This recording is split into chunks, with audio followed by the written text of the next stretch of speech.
Commercial flights successfully शुरू कर दी हैं। ये state of the art facility $246 million के मैसिव ग्रांट से बनाई गई है। ये ग्रैंड एयरपोर्ट 4,300 एकर्स पर फैला हुआ है और इसमें 3,658 मीटर लंबा रनवे शामिल है। डिफरेंट इस लंबे रनवे की बदौलत ये एलीट 4F एयरपोर्ट कैटेगरी में आता है। पुराने ATR 42-500 जेट्स की बजाय अब ये एयरपोर्ट एयरबस A380 और बोइंग 7478 जैसे heavy wide body commercial jets और मिलिट्री एयरलिफ्ट ऑपरेशंस को आसानी से हैंडल कर सकता है। सो हे गाइस, मैं हूं तस्खीर और हम इस वीडियो में देखने वाले हैं Pakistan's $100 billion future, top 5 mega projects transforming the country in 2026। Pakistan को 2026 में कौन से ऐसे प्रोजेक्ट्स हैं जो मेगा प्रोजेक्ट्स हैं, पाकिस्तान को बदल सकते हैं, वो हम इस वीडियो में देखने वाले हैं। तो लेट्स गो। आज हम एक ऐसी वीडियो लेकर आए हैं जो पाकिस्तान के फ्यूचर को बिल्कुल नए सिरे से डिफाइन करेगी। पाकिस्तान का इंफ्रास्ट्रक्चर लैंडस्केप पिछले एक अशरे में बिल्कुल तब्दील हो चुका है और ये तब्दीली एक फंडामेंटल पैराडाइम शिफ्ट को जाहिर करती है। एक वक्त था जब स्टेट की सर्वाइवल सिर्फ एक बड़ी स्टैंडिंग आर्मी और ट्रांजैक्शनल जियोपॉलिटिकल अलायंसेस पर डिपेंड करती थी। इस पुरानी पोस्ट कॉलोनियल अप्रोच में इंटरनल इकोनॉमिक डेवलपमेंट और स्ट्रक्चरल मॉडर्नाइजेशन अक्सर पीछे रह जाती थी, लेकिन अब पाकिस्तान ने अपनी नेशनल सिक्योरिटी डॉक्ट्रिन को पूरी तरह से रीओरिएंट कर लिया है।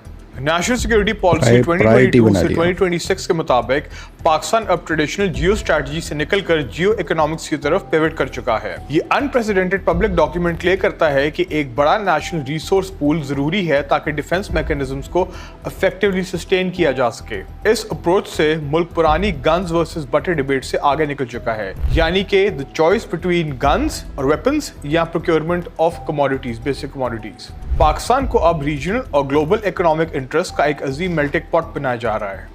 ये पॉलिसी इस बात को तस्लीम करती है कि पावर प्रोजेक्ट करने के लिए सिर्फ जियोग्राफिक लोकेशन का होना काफ़ी नहीं। असल यूटिलिटी हार्ड फिजिकल इंफ्रास्ट्रक्चर से आती है जो कनेक्टिविटी को इफेक्टिवली ऑपरेशनलाइज करता है और ट्रांस रीजनल ट्रेड को आसान बनाता है। इस वक्त पाकिस्तान $100 बिलियन से ज़्यादा की फिक्स्ड इंफ्रास्ट्रक्चरल एसेट्स एग्रीगेट कर रहा है। ये अजीम एसेट्स रीजन की पावर डायनामिक को फंडामेंटली तब्दील कर देंगे। आज हम इन्हीं टॉप 5 इंफ्रास्ट्रक्चर प्रोजेक्ट्स को इन डेप्थ रैंक करेंगे, लोएस्ट नंबर 5 से लेकर गेम चेंजिंग नंबर 1 तक। इन मेगा प्रोजेक्ट्स की कॉस्ट, इनकी एस्टिमेटेड टाइमलाइंस और 2026 के करंट प्रोग्रेस स्टेटस को हम मुकम्मल तौर पर कवर करेंगे, तो वीडियो को एंड तक जरूर देखिएगा। Number 5, the CBD Punjab urban tech districts. हमारी लिस्ट में नंबर 5 पर है पंजाब सेंट्रल बिजनेस डिस्ट्रिक्ट यानी CBD मॉडल। पाकिस्तान की सिटीज खास तौर पर पंजाब के अंदर इस वक्त 5.6% एनुअल रेट से हॉरिजॉन्टली एक्सपैंड कर रहा है। इस शदीद अनप्लान्ड हॉरिजॉन्टल स्प्रॉल और 1.37 लैंड कंजम्पशन इंडेक्स की वजह से हमारी कीमती एग्रीकल्चर लैंड तेजी से खत्म हो रही है, जो आगे चलकर फूड सिक्योरिटी को थ्रेटन करेगी। इस हॉरिजॉन्टल एक्सपेंशन की वजह से बेसिक सर्विसेज डिलीवर करने की लागत में 30 से 50% तक का भारी इजाफा हो चुका है। इस संगीन मसले को हल करने के लिए स्टेट CBD पंजाब मॉडल और ट्रांजिट ओरिएंटेड डेवलपमेंट को अग्रेसिवली अडॉप्ट कर रहा है।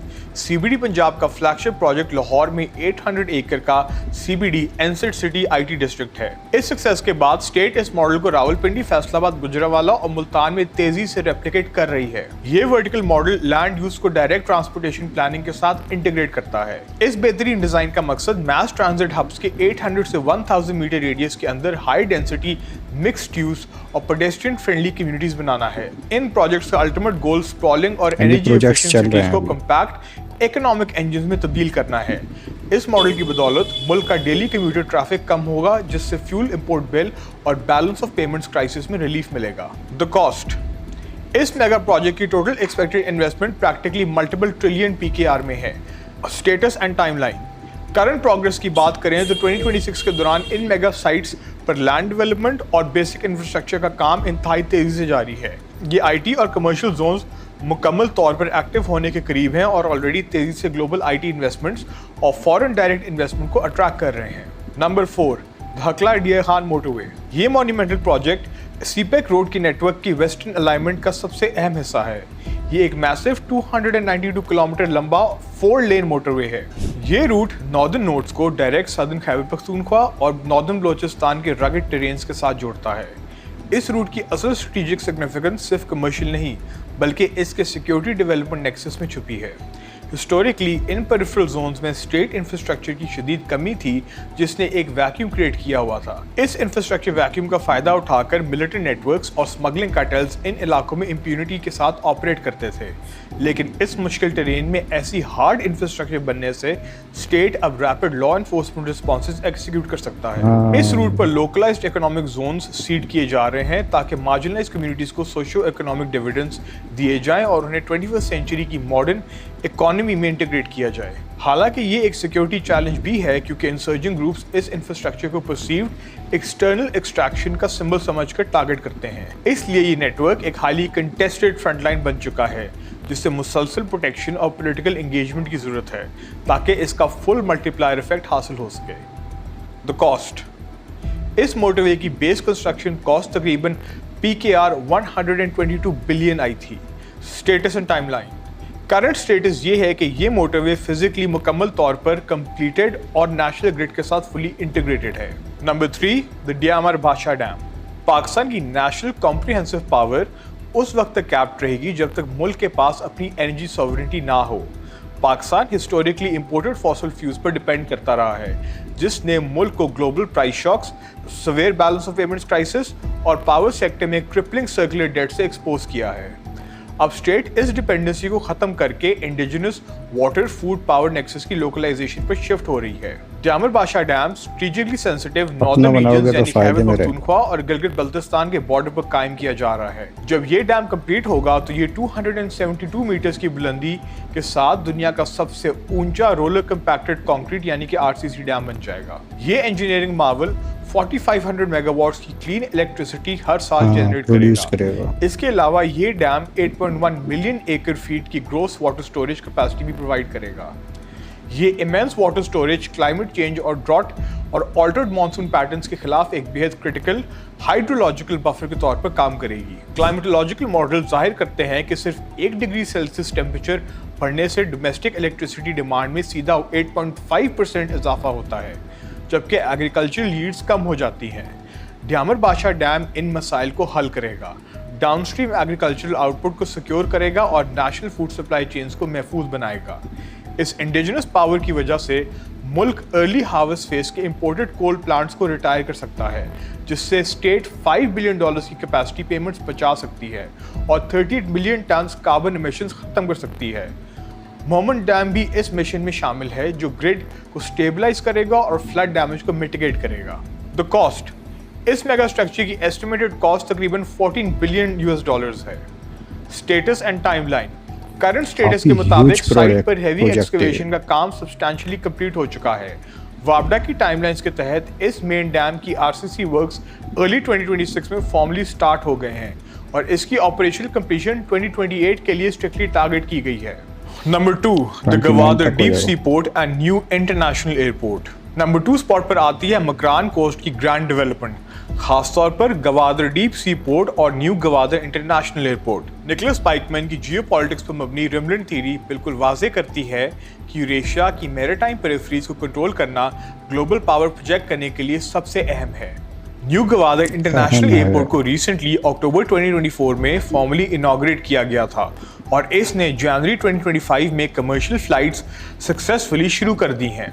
ये state of the art facility $246 million के मैसिव ग्रांट से बनाई गई है। ये ग्रैंड एयरपोर्ट 4,300 एकर्स पर फैला हुआ है और इसमें 3,658 मीटर लंबा रनवे शामिल है। इस लंबे रनवे की बदौलत ये एलीट 4F एयरपोर्ट कैटेगरी में आता है। पुराने ATR 42-500 जेट्स की बजाय अब ये एयरपोर्ट एयरबस A380 और बोइंग 747-8 जैसे heavy wide body commercial jets और मिलिट्री एयरलिफ्ट ऑपरेशंस को आसानी से हैंडल कर सकता है। इसकी एग्जिस्टिंग पैसेंजर कैपेसिटी 400,000 एनुअली है, जिससे रिक्वायरमेंट्स बढ़ने पर 1.6 मिलियन तक एक्सपैंड किया जा सकता है। कार्गो ऑपरेशंस के लिए इसमें 30,000 टन की कैपेसिटी और export oriented modern refrigeration facilities मौजूद हैं। Economically Gwadar deep sea port China की एक्यूट मलाक्का डिलेमा को एलिविएट करने के लिए डिजाइन किया गया है। ये port congested straight of Malacca को बाईपास करके सीपेक रोड और रेल नेटवर्क्स के जरिए जिनजियांग प्रोविंस को डायरेक्ट लिंक प्रोवाइड करता है। Strategically the Pakistan navy Gwadar को एक फोर्टिफाइड वेस्टर्न फ्लैंक के तौर पर एग्रेसिवली यूज करती है। अहम नेवल एसेट्स को कराची और बिन कासिम की हाईली कंजेस्टेड पोर्ट से निकालकर गवादर शिफ्ट किया जाता है ताकि प्री एम्प्टिव स्ट्राइक्स और ब्लॉकेड से बचा जा सके। इन सी लाइंस ऑफ कम्युनिकेशन को प्रोटेक्ट करने के लिए पाकिस्तान नेवी ने डेडिकेटेड टास्क फोर्स 88 रेज की है, जिसमें एडवांस सर्वेलेंस, ड्रोन्स और फास्ट अटैक क्राफ्ट शामिल हैं। द कॉस्ट: एयरपोर्ट $246 मिलियन की ग्रांट से बना है, जबकि डीप सी पोर्ट की expansion packages multi billion dollars के हैं। Status and timeline: port completely operational है और ट्रांसशिपमेंट हब के तौर पर एक्टिव है, जबकि एयरपोर्ट अब जनवरी 2025 से कमर्शियल फ्लाइट ऑप्स के साथ एक्टिव है। Number 1, the main line 1 railway upgrade. और दोस्तों, आखिरकार पाकिस्तान का नंबर 1 इंफ्रास्ट्रक्चर मेगा प्रोजेक्ट है मॉन्यूमेंटल मेन लाइन 1 यानी ML1 रेलवे अपग्रेड। ये कंप्लीट प्रोजेक्ट मुल्क के नए इकोनॉमिक आर्किटेक्चर का असल सेंट्रल नर्वस सिस्टम है। ML1 अपग्रेड एक मैसिव $6.8 बिलियन का ओवरऑल इनिशिएटिव है। ये प्रोजेक्ट कराची से लेकर पेशावर तक 1872 किलोमीटर लंबी पुरानी और डिलापिडेटेड ट्रैक को बिल्कुल नए सिरे से मॉडर्नाइज करेगा। इस मॉडर्नाइजेशन के नतीजे में पुरानी ट्रेन की स्पीड जो पहले 65 किलोमीटर पर आवर थी, वो डबल होकर 140 से लेकर 160 किलोमीटर पर आवर तक हो जाएगी। सिस्टम की डेली कैपेसिटी सिर्फ 34 ट्रेन से ड्रास्टिकली बढ़कर 171 ट्रेन ईच वे होगी। Freight transport volume 6 million tonne से बढ़कर फुल 35 मिलियन टन एनुअली तक पहुंच जाएगा। इस मैस वॉल्यूम की वजह से नेशनल फ्रेट ट्रांसपोर्ट में रेलवे का शेयर 4% से बढ़कर सीधा 20% तक पहुंच जाएगा। ट्रांजिट टाइम्स हाफ होने की बदौलत गोल्डन क्रेसेंट इंडस्ट्रियल बेल्ट के मैन्युफैक्चरर्स के लिए लॉजिस्टिक्स कॉस्ट में एस्टिमेटेड 30% तक की जबरदस्त कमी आएगी। लेकिन इसका सबसे क्रिटिकल रोल मिलिट्री लॉजिस्टिक्स में है। कंटेम्प्रेरी डिफेंस डॉक्ट्रिन में एक शॉर्ट वॉर सिनेरियो के दौरान रैपिड डिप्लॉयमेंट ही स्ट्रेटेजिक सक्सेस को डिसाइड करती है। ये modernised dual use railway network military high command को आसानी देगा कि वो अपनी रिजर्व्स को डिस्पर्स गैरिजन्स में रखें। क्राइसिस के दौरान मैकेनाइज्ड इन्फेंट्री, हैवी आर्टिलरी और आर्मर्ड डिविजन्स को इंतहाई तेजी के साथ बॉर्डर स्टेजिंग एरियाज तक पहुंचाया जा सकेगा। मैनुअल सिग्नलिंग की जगह कंप्यूटर बेस्ड कंट्रोल आने से सैबोटेज रिस्क और ट्रैकिंग एरर्स टोटली मिनिमाइज हो जाएंगे। द कॉस्ट: ये पूरे प्रोजेक्ट की एस्टिमेटेड कॉस्ट रफली $6.8 बिलियन है। Status and timeline: sovereign debt और फाइनेंसिंग ऑप्शंस पर फाइनल नेगोशिएशंस ऑलमोस्ट कंप्लीट हैं।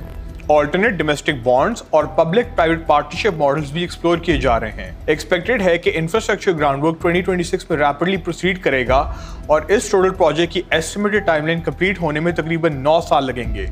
पॉलिसी मेकर्स अब इस प्रोजेक्ट को स्ट्रेटेजिक इंफ्रास्ट्रक्चर इंडेक्स के मुताबिक इवैल्यूएट कर रहे हैं, जो इसे मुल्क की सर्वाइवल और पावर प्रोजेक्शन का डायरेक्ट हिस्सा बनाती है। The security overlay: in $100 billion के मैसिव फिक्स्ड एसेट्स को फिजिकली और डिजिटली प्रोटेक्ट करना एक बेहद मुश्किल टास्क है।